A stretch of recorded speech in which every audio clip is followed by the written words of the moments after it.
গাজীপুরের কাশিমপুর মহিলা কেন্দ্রীয় কারাগার থেকে জামিনে মুক্তি পেয়েছেন সাবেক স্পিকার শিরিন শারমিন চৌধুরী। ১২ এপ্রিল রোববার সন্ধ্যা ৬:৩০টায় তিনি কারাগার থেকে মুক্তি পান। কাশিমপুর মহিলা কেন্দ্রীয় কারাগারের জেল সুপার কাউয়ালিন নাহার প্রথম আলোকে তার মুক্তির বিষয়টি নিশ্চিত করেছেন।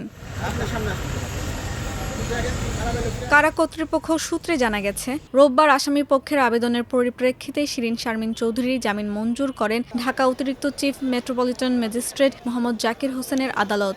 জামিনের কাগজ গাজীপুরের কাশিমপুর মহিলা কেন্দ্রীয় কারাগারে পৌঁছালে তা যাচাই বাছাই করে সন্ধ্যা ৬:৩০টায় তাকে মুক্তি দেওয়া হয়।